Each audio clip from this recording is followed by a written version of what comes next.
Hello students, welcome to Happy Academy. I am Bhavdeep sir and today we are going to start our first lecture of culture in English medium for GPSC. आपको भी पता है कि GPSC में culture English medium में कहीं भी available नहीं है।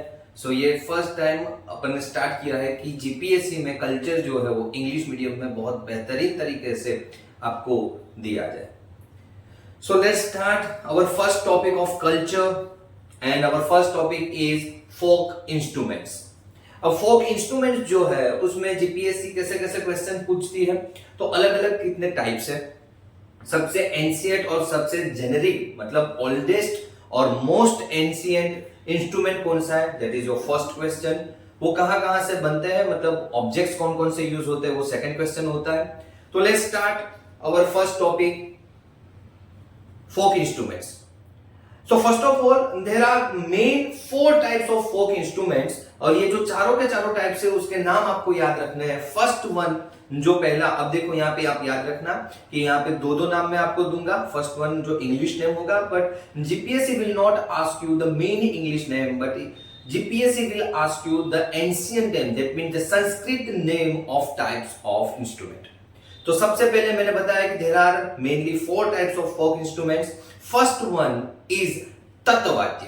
अब तत्वाद्य का मतलब क्या होता है, तत इज स्टैंड्स फॉर तंतु। अब तंतु का मतलब होता है तार, दैट इज स्ट्रिंग। जो स्ट्रिंग होती है, तो स्ट्रिंग जहां जहां यूज होती है वैसे वाले इंस्ट्रूमेंट को आप तत्वाद्य कहोगे। और तत्वाद्य जो है उसको इंग्लिश में आप बोलोगे कॉर्डोफोन्स।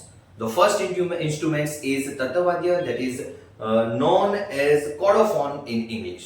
सेकंड की बात करें अपन, तो सेकंड है एरोफोन्स। सेकंड को बोला जाएगा एरोफोन्स। एरोफोन्स का मतलब क्या है, जहां पे एयर यानी कि आप ब्लो करके एयर से अगर आप वॉइस प्रोड्यूस कर रहे हो, दैट इज कॉल्ड एरोफोन। और aerophone is also known as सुशील वाद्य इन संस्कृत। तो सेकंड इज सुशील वाद्य। थर्ड वन की बात करते हैं अपने, तो थर्ड वन जो है उसको बोला जाएगा मेम्ब्रेनोफोन्स। अब जो मेम्ब्रेनोफोन्स है इंग्लिश में, तो मेम्ब्रेनोफोन्स का मतलब क्या होता है, तो मेम्ब्रेनोफोन्स इज नोन एज अवनद वाद्य in Sanskrit. Now let's discuss about अवनद वाद्य।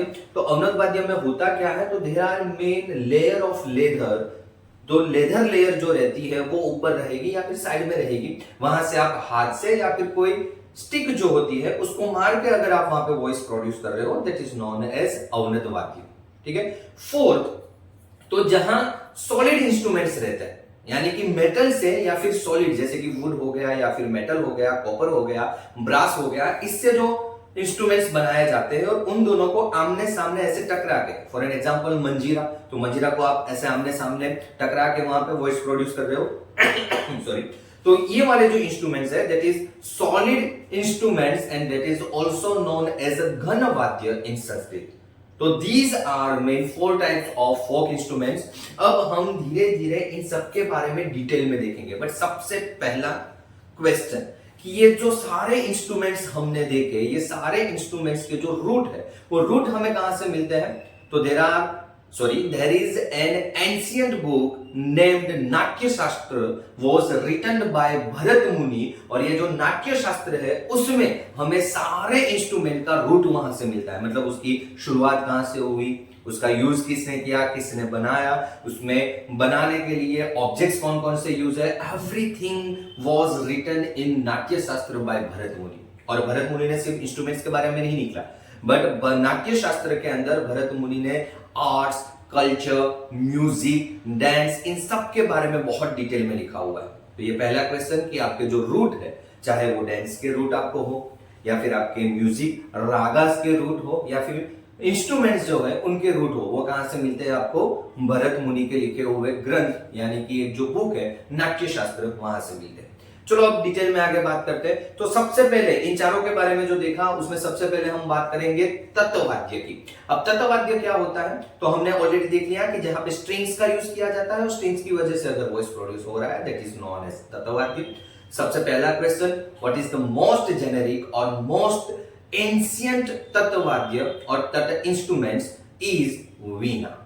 वीणा जो है वो सबसे एंशियंट है, मतलब सबसे ओल्डेस्ट है जो तत्ववाद्य के अंदर बनाई गई थी। यहाँ पे आप देख सकते हो वीणा का जो फोटोग्राफ है।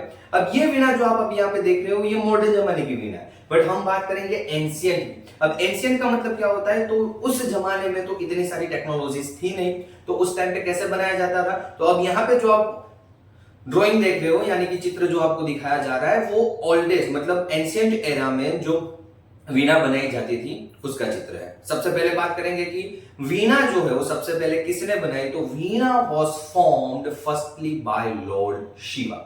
लॉर्ड शिवा जो है उन्होंने सबसे पहले वीणा बनाई थी। क्यों लॉर्ड शिवा ने, क्योंकि all know that Lord Shiva is the God of art. उनको गॉड ऑफ आर्ट भी बोला जाता है। जैसे कि डांस की बात करें तो डांस के आर्ट, डांस की अगर बात करें तो डांस में गॉड कौन है, तो लॉर्ड शिवा का ही एक स्वरूप है नटराज। एंड नटराज को हम डांस के भगवान यानी कि नृत्य के देवता मानते हैं।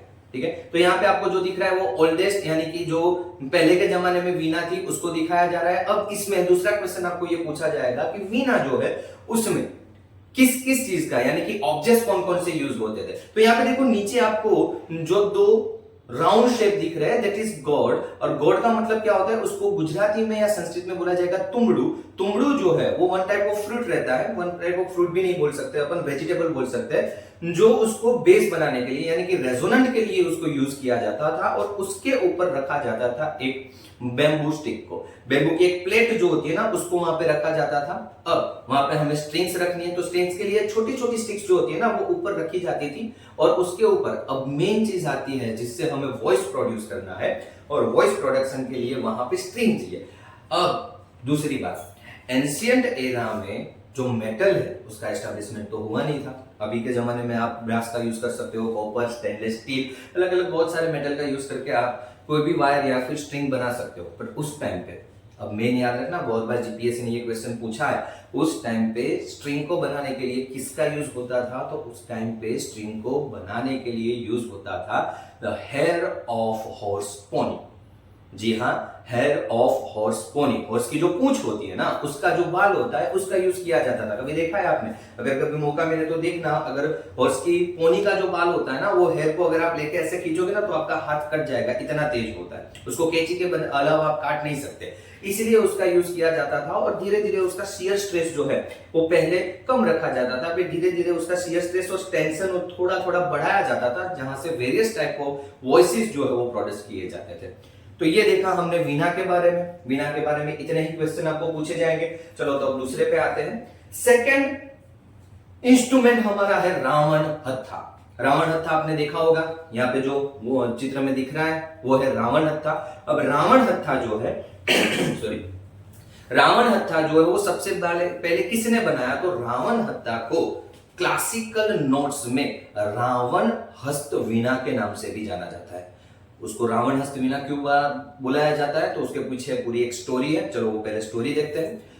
वहां पे स्टोरी ये थी कि रावण जो था ना बहुत बड़ा आदमी था, आपको भी पता है। वैसे उसके कर्म के अगर कुछ कुछ कर्म को आप छोड़ दो तो रावण जैसा कोई ज्ञानी पंडित नहीं था और उसके अच्छा जैसा राजा भी कोई नहीं था। अब रावण उस टाइम पे शिव जी का सबसे बड़ा भक्त था। शिव जी खुद उसको लंका में दर्शन देने के लिए खुद वहां पे आते थे। अब एक दिन हुआ यूं कि रावण जो है ना वो शिव जी की पूजा कर रहा है, पर भगवान शिव यानी कि लॉर्ड शिवा जो है उसको दर्शन देने के लिए आए नहीं। इसलिए रावण को आ गया गुस्सा और गुस्से में आके उन्होंने शिव जी को बोला कि अगर भगवान अगर तुम मुझे दर्शन नहीं दे रहे हो तो मैं अपना शीश काट दूंगा। और उसने अपना शीश काट कर लॉर्ड शिवा के चरणों में धर दिया। लॉर्ड शिवा ने वो अपने चमत्कार से वापस वो जो सिर था वो जुड़ गया, तो वापस रावण ने वापस अपना सर काटा, वापस चरणों में जोड़ दिया। ऐसा 10 बार हुआ। एक स्टोरी लिखी हुई है रावण संहिता के अंदर, अगर आपको पढ़ने का मौका मिले तो पढ़ना। तो इसीलिए भी माना जाता है कि रावण के 10 सिर थे। अब ये हुआ कि 10वीं बार जब रावण का सिर जुड़ जाता है तो रावण एकदम अति क्रोधित, एकदम एम्ब्रेस हो गया और उसने बोला कि नहीं आज तो भगवान शिव के दर्शन करने ही, और वो वहां से चला गया डायरेक्ट कैलाश में। कैलाश में जब वो जा रहा है तब वो शिव जी को पुकार रहा है, बट शिव जी उसको दर्शन नहीं दे रहे। इसलिए रावण के पास 100 हाथियों का बल था। रावण अकेले के पास 100 हाथियों का बल था। एक और बात बता दूं, श्रीलंका के अंदर एक दिन भूकंप आया था, सुनामी आया था। तो सुनामी में जो आसपास के पहाड़ है ना, वो पहाड़ ऐसे बाजू बाजू में आ जाने वाले थे। रावण ने अपने हाथों से दोनों पहाड़ को रखे हुआ था। तो सोच लो उसके पास कितना बल होगा। इतनी भारी पावर के साथ रावण ने कैलाश पर्वत को उठा लिया। अब जब कैलाश पर्वत पूरा उठ गया, अब यहां से आपका एक मेन क्वेश्चन निकलता है, the most MP question GPSC का, कि ये जो पूरा चित्र बना, ये जो पूरा दृश्य बना, वो दृश्य कहां पे दिखाया गया है? तो अजंता इलोरा में जो इलोरा केव्स है, वो इलोरा की केव में ये पूरा चित्र वहां पे एज अ स्कल्पचर बनाया गया है कि ऊपर भगवान शिव अपने परिवार के समेत है। कैलाश पर्वत को रावण ने अपने हाथों के ऊपर उठाया हुआ है। ये पूरा स्कल्पचर कहां पे, वापस बोल रहा हूं, इलोरा केव्स, केव नंबर 20। अब इलोरा केव कहां पे, वो आपके होमवर्क में लिए कि वो कौन से स्टेज में आता है, वो आपका होमवर्क रहेगा। चलो अब वापस आ जाता है कि हुआ क्या। तो मां पार्वती ने शिव जी को बोला कि भगवान आप इसको दर्शन दे दो, नहीं तो पूरा कैलाश जो है उसको ऐसे शेक करता रहेगा वो। तो भगवान शिव तपस्या से बाहर आए, उन्होंने अपना राइट पैर का जो अंगूठा है तो उसको कैलाश पर्वत के ऊपर रखा, तो कैलाश पर्वत बैठ गया। अब इस टाइम पे हुआ यूं कि कैलाश पर्वत रावण के लेफ्ट हैंड पे था, इतना हिस्सा जो है रावण का बाहर था और पूरा बॉडी बाहर था। अब भगवान शिव रावण के ऊपर कोपायमान हो गए, वो गुस्सा हो गए। रावण ने बोला मैं तो आया था वर मांगने के लिए, अब यहाँ पे तो अगर भगवान कोपायमान हो गए तो मुझे कुछ और भी मिल सकता है। तो भगवान शिव जी को शांत करने के लिए उसे कुछ नहीं सूझा, तो उसने अपने राइट हैंड से अपना पेट चीर दिया और जो स्मॉल इंटेस्टाइन होता है, वो स्मॉल इंटेस्टाइन को यहाँ पे रखकर ऐसे बजाने लगा। और उसने रावण ने फर्स्ट टाइम शिव जी के लिए शिव तांडव स्तोत्रम, जो आपने सुना होगा, उसकी रचना की थी। तांडव स्तोत्र यहां से आया था, जो रावण ने बनाया था और पहली बार यहां पे गया था। तो तांडव स्तोत्रम सुनने के बाद शिव जी शांत होते। अब ये जो पूरा दृश्य था, तो उसमें रावण ने जो इंस्ट्रूमेंट बनाया, ये वाले इंस्ट्रूमेंट से आपका निकलता है Ravan hattha, and that's why that instrument is also known as Ravan hastaveena, यानी कि रावण ने अपने हाथों से बनाई हुई वीणा। क्लियर? ये दूसरा ये क्वेश्चन था। जीपीएससी ने एक बार ये क्वेश्चन को स्टेटमेंट के अंदर पूछा भी हुआ है, तो ये याद रखिएगा। अब यहाँ पे क्या आता है, तो यहाँ पे आप जो चित्र देख रहे हैं वो रावण हस्तवीणा का है, यानी कि रावण हत्था का है। There is mainly 2 types of Ravan hastaveena for Rajasthan and Gujarat. दोनों में काफी सारी सिमिलैरिटीज है, बट थोड़े बहुत डिफरेंस भी है। Rajasthan Ravan Hatha is bigger than Gujarat Ravan Hatha. और दूसरा जो है कि इसको बजाने के लिए बो का यूज किया जाता है। आपने देखा होगा रावण हत्था ऐसे ऐसे बनता है, तो बो का यूज किया जाता है रावण हस्तवीणा को बनाने के लिए। अब वहां पे ऑब्जेक्ट्स कौन कौन से यूज होते हैं, तो यहाँ पे ऑब्जेक्ट्स में एक जो बाम्बू स्टिक्स होती है, वो बाम्बू स्टिक को रखा जाएगा और यहाँ पे जहां से वायर को यानी कि स्ट्रिंग को ज्वाइन करना है, वहां पे अपन रखेंगे कोकोनट को।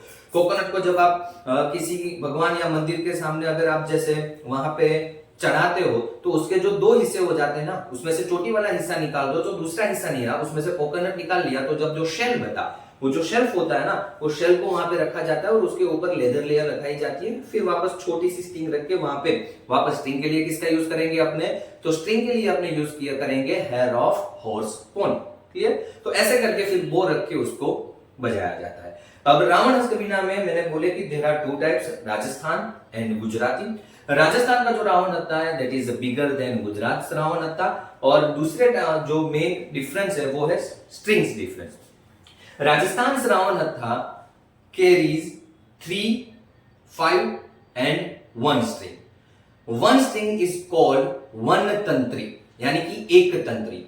3 strings is known as त्रितंत्री and 5 strings is known as पंचतंत्री। वहीं पे अगर हम गुजरात की बात करें तो Gujarat Ravan hattha carries 1, 2 and 3 strings। 1 string उसे बोला जाता है एक तारो, यहाँ पे इसको बोला जाएगा एक रावण हत्थो, ठीक है, या फिर एक तारो भी बोला जाएगा। सेकंड जो 2 स्ट्रिंग करता है उसको 2 तारो, और जो 3 होता है उसको 3 तारो भी बोला जाता है, जो गुजराती में बोला जाता है। तो इन दोनों का आपको यूज करना है। तो ये अभी हमने 2 इंस्ट्रूमेंट्स देखे हैं, तो आगे जाके मतलब अगले वीडियो में हम बाकी के जो कोडोफोन्स यानी कि जो तत्व इंस्ट्रूमेंट्स है उस तत्व इंस्ट्रूमेंट्स के बारे में देखेंगे। Thank you.